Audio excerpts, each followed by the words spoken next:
guys, welcome back to my channel. I hope you're all having a wonderful day so far. So today's video is going to be the top 10 things that I'm going to be doing differently in this second pregnancy slash with the newborn compared to my first pregnancy. So this is a little bit about like the things I want to do differently while I'm pregnant, but also the things I want to do differently once the baby's here. There's probably going to be many more things, but these are just the top 10 things that have come to my mind. Some of them are like super tactical and more about logistics, and then some of them are like bigger picture and more just about like my feelings and things like that too. So it's a good mix in there. I recently did a little bit of a Q&A on Instagram, and one of you guys asked me if there was anything I'd be doing differently this time around. So I thought, why not do a whole video on it? This was actually a video I wanted to do anyways, and a lot of you guys said that you would be interested in watching it, so here we are today. I just thought of one more, so I think I'm actually going to make this the top 11 things I'm planning on doing. But then actually, you know what? One of them, the time has already passed. This, we'll just say top 10, but there's more like 11 or 12 in this video. I am currently 16 weeks pregnant, so if you're new to my channel, I am expecting baby number 2. Obviously, I have an almost 18-month-old named Christian, crazy, and then we are expecting a second baby boy in April as well. So I will be a boy mom of 2. Also, I've got my natural hair going on today. I decided to just embrace my natural curls and go about the way it would dry naturally or with a little bit of diffusing action. So if you're wondering why my hair looks different, that's why. It's because this is actually my natural texture and it is a little poofy, I know, but I'm embracing it. All right, so jumping right in, the first one is one that I actually wrote down quite a while ago and the time has sort of passed, but it is that I don't want to stress the gender or overthink it. So I wrote this down obviously before we found out what the gender is. Like I said, we are having a boy, but I felt like with my first pregnancy, there was all this pressure on like what the gender was going to be of the baby, what I thought the gender was going to be, and then if that result would be accurate with what I thought it was going to be. And so going into this pregnancy, I really wanted to just not stress it. Obviously with either pregnancy, I didn't care what the gender would be. Like, I'm just happy to have a healthy baby, but especially this time around, since we already had a boy, so many people were like, oh, I hope it's a girl, or like, do you want a girl? And people just assume you want the opposite of what you already have. So I really wanted to go into it with like a completely blank slate. I would be so overjoyed with either option. A sister for Christian would be great, a brother for Christian would be great, and that was truly the mindset I had. If you guys saw our gender reveal video, that was like how I went into it, and I wrote this down before we found out, but that was just super important to me. Like, I don't want to get caught up in like the oh, what are your dreams telling you? And like, what's your mother's intuition telling you? Like, it doesn't really matter. It just matters if you have a healthy baby. So I felt like my first pregnancy, I really bought into the whole like, what dreams am I having and what do I think it is and what is my body telling me? And this time I was just like, you know what? None of that matters. Like, I'll find out what it is, and either way it's going to be great. So that was number 1. Number 2, I am going to pace myself with shopping this pregnancy. My first pregnancy, I bought so much stuff. Granted, I think every first-time mom does. Like, you're so excited to have a baby, you shop a ton. I'm kind of a shopaholic on my own. I have a lot of clothes on my own, so of course my baby's going to have a lot of clothes as well. But this second pregnancy, I've bought like one onesie for this baby, and only because it says little brother on it. Like, we have so many of Christian's hand-me-downs still, and that's partly why I'm shopping less, because like we already have all of Christian's baby things that he's outgrown in storage. I have 2 huge storage bins full of baby clothes, so this baby boy is set. But I think either way, I just would pace myself with shopping, because my first pregnancy, I felt like I bought a ton of stuff right away, and then by the end of the pregnancy, I was like storing things and didn't have room for everything, and like people didn't know what to get me because I had bought so much stuff on my own. And like this time, yes, I'm building a registry of like the few things we still need, but I'm just gonna like take my time, and like there's plenty of time. A pregnancy is a long time and people want to get you things. And so the first time I felt like I was in such a rush to like buy all the things I felt like I needed, and then there weren't things left for people to gift me when they wanted to, and I had all these clothes that Christian never even got to wear. So like some of the things we have for the second baby still have the tags on them, which is crazy. So yeah, I'm pacing myself with shopping this time around. I'm not in quite as much a rush to just like stock up on everything at the store. The third thing I'm doing differently, this is the one I just thought of, is that we want to go, or I really want to go on a baby moon of some sort. So my first pregnancy, this is probably like one of my only regrets in life, is not taking a vacation before Christian got here with just Jordan and I. Like, your life changes so dramatically when you have a baby, and when I was pregnant the first time, I really wanted to go on a baby moon, not anywhere fancy, not something super extravagant, but like even, we're in Southern California, so even just going to like Catalina Island for a weekend or going down to San Diego for a weekend, but just time away, just the two of us without a kid. We were going to do it for our 10-year anniversary, and then by the time that hit, I was pretty late in my pregnancy and I just didn't feel like I had the energy to do it. And now I wish I would have so much, because it is so incredibly hard for us to get time, just the two of us, for a date night, let alone like a weekend away. And so I wish I would have taken up that time before we had a child in the mix. This time, I really want to make sure we do a weekend away, the two of us, and bring Christian with us and spend focused time, just the three of us as a family, before the second baby gets here and our dynamic has changed. And then we can do the same thing again that time before we have another one. And I really want to like soak up this time and make special memories, just the three of us. So I don't know what we'll do. Like I said, it won't be fancy, but I definitely want to do some sort of baby moon later in my pregnancy, whenever we can find the time to whisk Christian away for a long weekend somewhere and spend that focused family time out doing something fun that we wouldn't normally do. Number 4 is I'm going to take advice with a grain of salt. Pregnancy advice and unsolicited advice is such a real thing that no one warned me about, and I've talked about it a couple times on my channel, but when you are pregnant, you get so much advice, especially your first time around. Luckily, because it's my second baby, I haven't experienced it too much this time, although I'm sure it is still to come, and I have still gotten the words of wisdom of people who already have 2 kids or people who have 2 boys, and basically letting me know how insane it's going to be. But the thing that happens with unsolicited advice is that it overwhelms you, and people have the best intentions of it, but it ends up just like weighing you down when you're a first-time pregnant person. And my first pregnancy, I felt like it was like I needed to listen to everything. And so I remember one time I posted a picture and someone noticed the wipes that were in my cart and was like, hey, those are actually the wrong kind, these kind are better. And it made me cry, and I like was so overwhelmed. I was like, everything I do is wrong. And it's just like, this time, if people give me advice, I'm just like, oh, thanks, and like move about it and continue doing like parenting or motherhood the way works best for me and my kids.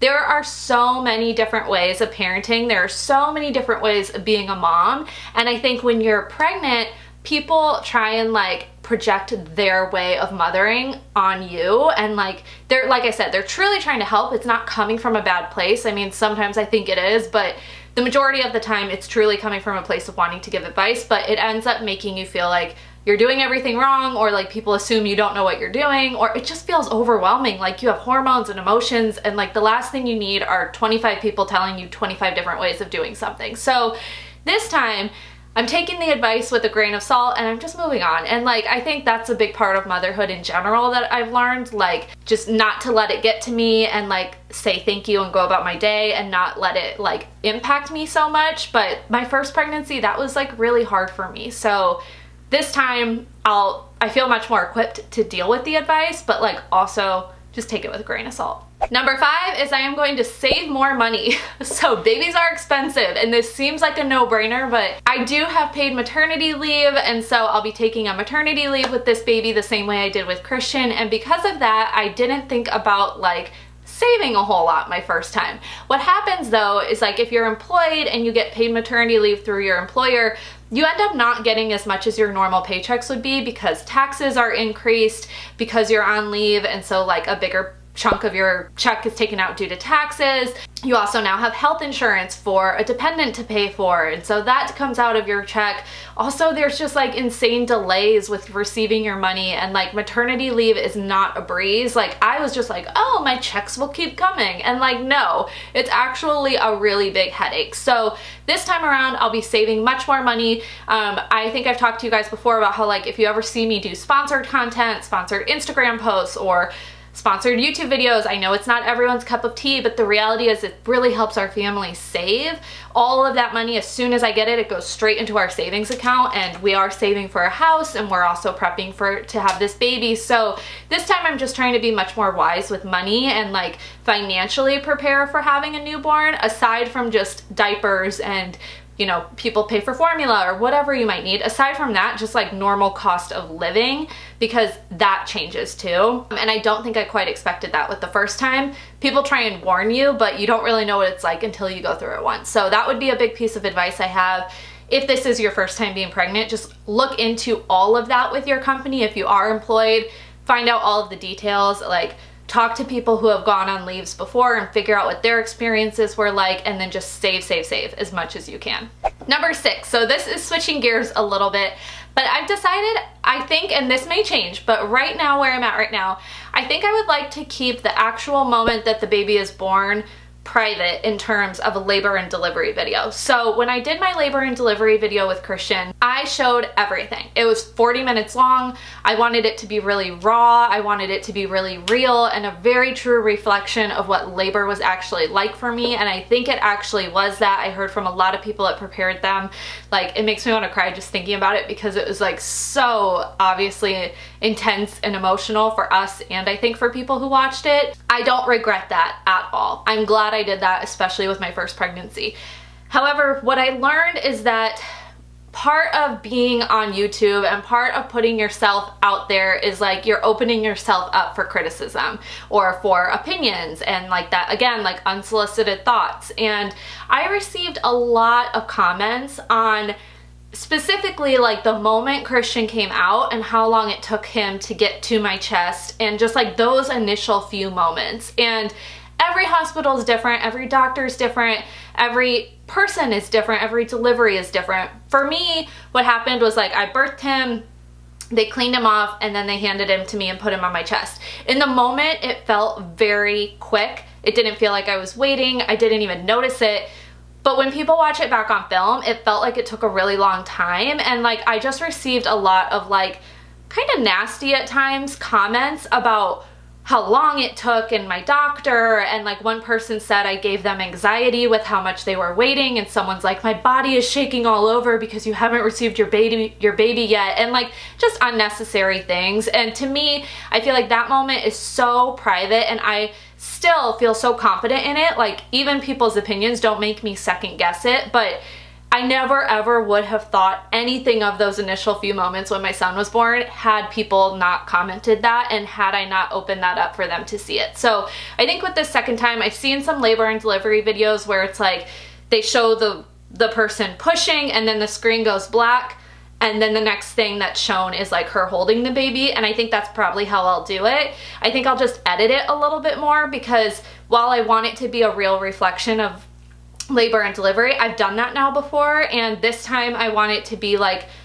sacred and private. Everybody's different, like not saying that's the way to do it, but I think just judging off of our experience the first time around, I really just want to keep those initial moments to us and not allow the internet's judgment of my child's first moments in the universe to make me like second guess the experience or make me feel like it's anything less than perfect. So yeah, it's like kind of a weird thing, and not to be a downer, but that's just something that I think as of right now, I'm thinking I'll go about that a little bit differently. So figured I would share it. Whew, that one got me like kind of nervous to talk about.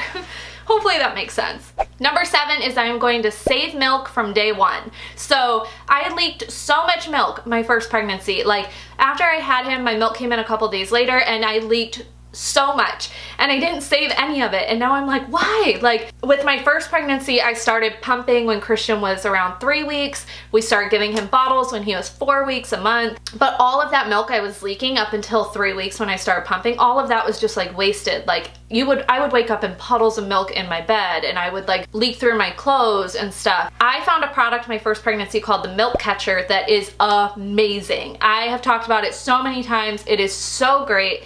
So there are also different things on Amazon called like Lacti cups and things like that, but basically you can get little cups to put in your bra that will catch the milk you're leaking. So I want to do that this time and do it from day one and save all of that milk, because what happened was after I started pumping, I got on a routine. Thank God I never had issues with having a milk supply. I actually had a very stacked freezer stash. Even now I have a couple bags in the freezer, so I never had to worry about it, but I was constantly stressed about my supply in the freezer and making sure we had enough for Christian when he was with the nanny, and making sure we had enough to like make up for bottles he was having. And it just was like this constant game of like trying to get ahead and making sure we had enough and feeling really stressed about it. So this time, just those initial few weeks when I'm leaking a lot, I want to save all that milk to kind of get ahead on my freezer stash and prevent myself from feeling so stressed out by the time we get to the point of pumping and saving milk that way too. Number 8, I want to embrace family and friends and visitors more this time around. Not that I didn't the first time around, but the first time we had family visiting for 6 weeks straight after Christian was born. Like, literally, someone would be here, they'd be here for a week, they'd leave, the very next day someone would come in, they'd be here for a week, the very next day they'd leave, somebody else would come in. Like, it was this constant rotation of hosting people, and at the time it really stressed me out, and at the time I was like really eager to just have time with my baby, just me and my baby, and just get to know him as a newborn and get to know him as him and me. And I had waited all this time to meet him, and I felt like I didn't really get that initially. This time though, after seeing what it's like when they leave and how like you are on your own with the baby and we don't have family near us, it's just us out in California, literally just Jordan and I and Christian, but just us. So this time I just want to embrace it, like soak up the families that is visiting, soak up the people who are willing to make the trip, like not worry about it, not worry about the trips, and not worry about hosting or having a clean house. Like, they don't care about that. I just want to have the family time. I think having Christian and the last year and a half of having, now I'm gonna cry, but like the last year and a half of having a baby in a different state from the rest of our family has been really hard. And so this time I really want to just like soak up that time and like embrace all of the visits and not worry about it and not stress it the way I did the first time. That being said, the next part of that, or the next thing I want to do differently, is I do want to space them out more. So I mentioned that we had 6 weeks of people like going back to back to back to back to back. And I think what ended up happening was then after that, when people left, I got hit with postpartum depression, and I think part of the reason why it was like a little bit delayed for me was because I was preoccupied with all of these guests, and I had all this support, and I had people visiting, and I really wasn't worried about just life with us and a baby until he was 6 weeks old. The thing is too, right around that time is when they get really hard. Like, newborns actually, in my opinion, at least our experience, newborns aren't the hardest the first couple weeks. Newborns are the hardest like 6 weeks in. And I know I heard from one of you guys on Instagram that that was your experience as well, but you know, I think people focus a lot on the first couple weeks at home when you're a new parent, and that's actually just time like chilling. Like, you get in a routine of like changing diapers and feeding and naps and changing diapers and feeding and naps, and like, yes, you're recovering from labor at the time too, but it actually doesn't get super difficult. Like, we felt really overwhelmed like weeks 6 and 7 with Christian, and that's when all the family was gone, and that's when it was just us. So this time I'd like to separate our trips out a little bit more and like maybe have someone visit for a week, and then have a week of just us with the kids, and then have somebody else come in for a week, and then another week of us getting used to real life. And I think that will help us ease into our own routine a little bit more and ease into what it's like to actually have 2 kids on our own. And it will help me have the support I need more spread out versus like a month of support and then nothing for a year and a half. Like, I haven't had people visit since Christian was born, and I don't really know what that support is like. And it was great having them here in the first month, but that was such a blur that it really would have been more helpful to have people come later on versus immediately too. So just some learnings like for me and our situation. Like I said, that's not for everybody, but thinking about us and being so far away from family, I think that will really help set us up more this second time around. The next thing on my list I'm going to do differently is just do a better job of preparing for postpartum depression. My first time around, I let my doctors know, like, yeah, I've had depression in the past. They had somebody, when I was in the hospital room, they had somebody come and like talk to me about it. Honestly, that time she was in the room, I don't remember a single word she said. She like went over stuff with me, gave me a pamphlet, and I know they're trying, but like new moms, when you're a day out of labor and you're just worried about like recovering and getting your baby home, you just don't think, like you're not aware of anything. You're not like present fully. You're just like in shock a little bit still. And so I don't remember any of what they said, and I honestly probably should have reached out sooner when I felt like I needed help. This time around though, I want to talk to my doctor about it while I'm still pregnant, let him know like, hey, this was my experience last time. What can I do to prevent it this time? When should I call you? Like, how can I set myself up for success? I'm definitely still planning on doing the placenta encapsulation the same way I did the first time around because those helped me a ton. I still want to like give an update in a vlog somewhere just telling you guys about my experience there, but I loved that. So I'll definitely be doing it this time, but I also just want to be more aware of postpartum depression. Obviously, I had it the first time, so I am fully aware that I will likely have it again this second time, but if I can get ahead of it and try and set myself up better, I think that will help a lot more too. So I'm just going to take more steps to like be prepared and know what it feels like versus letting it hit me and then trying to combat it afterwards. Okay, this second to last one is a little weird, but we are not, at least right now, we are not planning on sharing the baby name while we're pregnant. Now, last time I didn't share it on YouTube, and I think that's kind of a given. Most people don't, and you know, it's when you share the baby name, you're opening it up to a lot of opinions about a kid who's not here yet and about a name that like you've decided and you feel really great about. So last time we didn't share the name on YouTube until he was here, and we won't do that again this time, but this time I don't even really, to be honest, I don't even want to share it with like family or friends. Like last time we told his name to our parents and our close family and friends, but then it was like, I was always worried about like, don't post it on Facebook, don't post it online, don't tell anybody. I want it to be a surprise. I want this like announcement and reveal when he's born and like, and I also heard a lot of opinions on it. Like when you're pregnant, you get so many questions from strangers. And so somebody would be like, what are you naming him? And I'd say Christian. And then they're like, huh, is that family name? You know, and like that's not the reaction you want when you're about to have your kid. And now that he's here, when people see him out and they're like, oh, what's his name? And I say Christian, they're like, oh my God, that's adorable. Seeing him and the way he is and his personality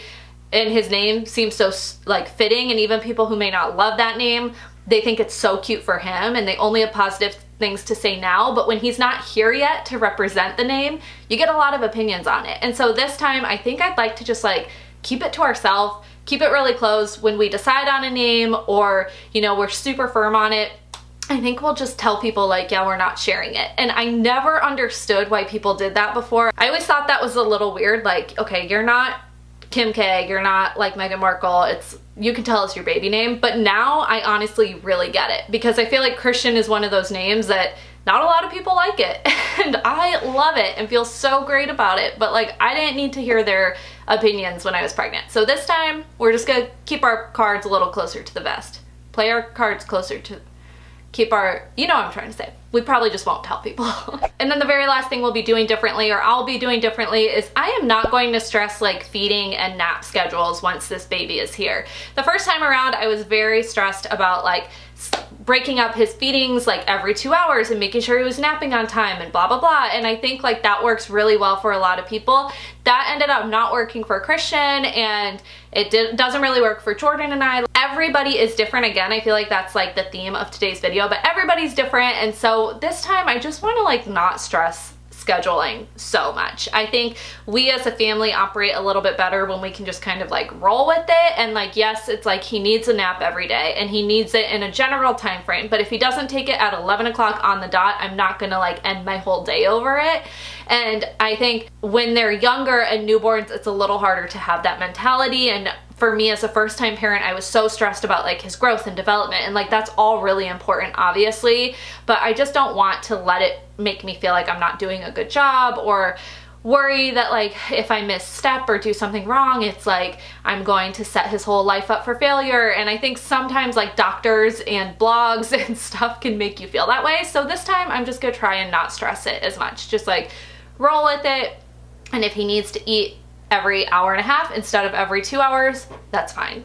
That's all I'm saying. Whew. Okay, I feel like that was a lot, but that's all I have right now for the things I'm planning on doing differently this second pregnancy. I hope you guys like this video. If there's anything that you learned from your first pregnancy that you'll be doing differently, leave a comment down below and let me know. I'd love to hear from you guys and learn from you guys as well too. Thank you so much for your support during this pregnancy. Seriously, like, you guys are the amazing community that I really need right now, and I just want you to know how much I really, really value that and appreciate it. So thank you guys, love you all, and I'll see you in my next video.